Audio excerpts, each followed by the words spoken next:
आदरणीय प्रधानमंत्री मोदी जी के नेतृत्व में आज 11 वर्ष हो गए काम करते हैं।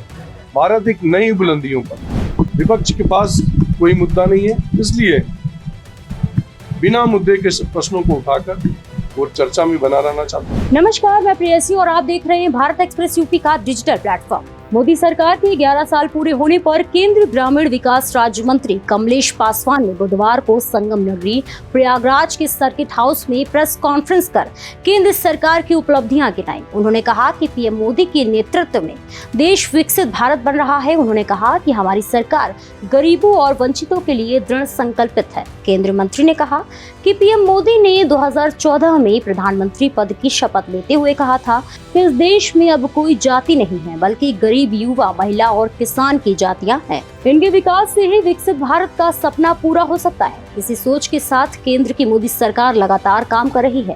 इस मौके पर कांग्रेस पर निशाना साधते हुए उन्होंने कहा कि पूर्व प्रधानमंत्री इंदिरा गांधी ने गरीबी हटाओ का नारा दिया। इस नारे को पूर्व प्रधानमंत्री राजीव गांधी, सोनिया गांधी और अब राहुल गांधी भी लगा रहे हैं, लेकिन देश से गरीबी नहीं हटा पाए। इस मौके पर उन्होंने मोदी सरकार द्वारा 11 वर्षों में चलाई गई विभिन्न योजनाओं का भी आंकड़े के साथ जमकर बखान किया। देखिए, राहुल गांधी जी के बारे में मैं क्या कहूँ, वो जहाँ जहाँ जाते हैं अपनी पार्टी को साफ कर देते हैं। चाहे आप यूपी गए देख लें, चाहे उत्तराखंड देख लें, चाहे बंगाल देख लें, चाहे आप बिहार देख लें, वो आदरणीय प्रधानमंत्री मोदी जी के नेतृत्व में आज 11 वर्ष हो गए काम करते हैं। भारत एक नई बुलंदियों पर, भारत इस दुनिया की चौथी अर्थव्यवस्था बनने जा रही है। हम तीसरे अर्थव्यवस्था के सपना देख रहे हैं और आने वाले समय में आदरणीय प्रधानमंत्री मोदी जी के नेतृत्व में वो हम पूरा भी करेंगे। राहुल गांधी जी के पास कोई मुद्दा विहीन है। आदरणीय प्रधानमंत्री मोदी जी के नेतृत्व में हम सभी सेक्टर में काम कर रहे हैं।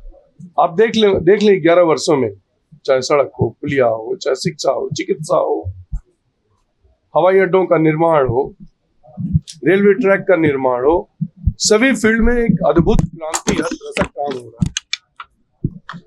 विपक्ष के पास कोई मुद्दा नहीं है, इसलिए बिना मुद्दे के प्रश्नों को उठाकर वो चर्चा में बना रहना चाहते हैं, जिसका कोई औचित्य नहीं। अब उनका क्या व्यक्तिगत मजदूरी है तो वही बता सकते हैं कि क्यों नहीं गए। सभी जितने डेलीगेशन में एक शिष्टाचार होता है कि जब भी कोई डेलीगेशन जब किसी देश से दूसरे आता है, अपने घर वापस आता है, तो हाउस ऑफ लीडर और देश का नेता उनको एक आमंत्रित करता था कि कैसा आपका अनुभव रहा।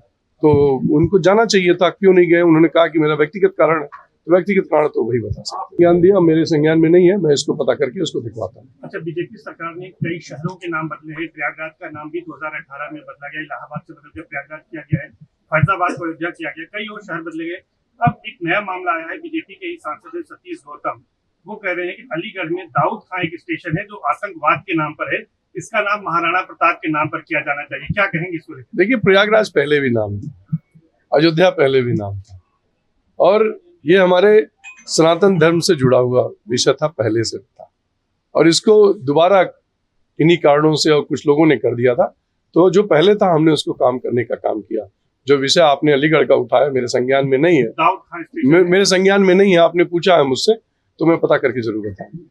क्या लगता है कि नाम बदले जाने चाहिए? ये नाम वाकई अब क्या है, क्या विषय है, वहाँ के लोकल सांसद हैं, वो मुझसे बेहतर वहाँ के बारे में जानते हैं, तो मैं उस पर टिप्पणी करना उचित नहीं समझता। रेल मंत्री से मांग की थी, तो मैंने कहा कि वो उनके क्षेत्र का मामला है, मुझे संज्ञान में नहीं है, तो जानकारी होने पर ही मैं उस पर टिप्पणी कर सकता हूँ। ऐसे ही और भी उत्तर प्रदेश की बड़ी खबरों को देखने के लिए देखते रहिए भारत एक्सप्रेस यूपी का डिजिटल प्लेटफॉर्म।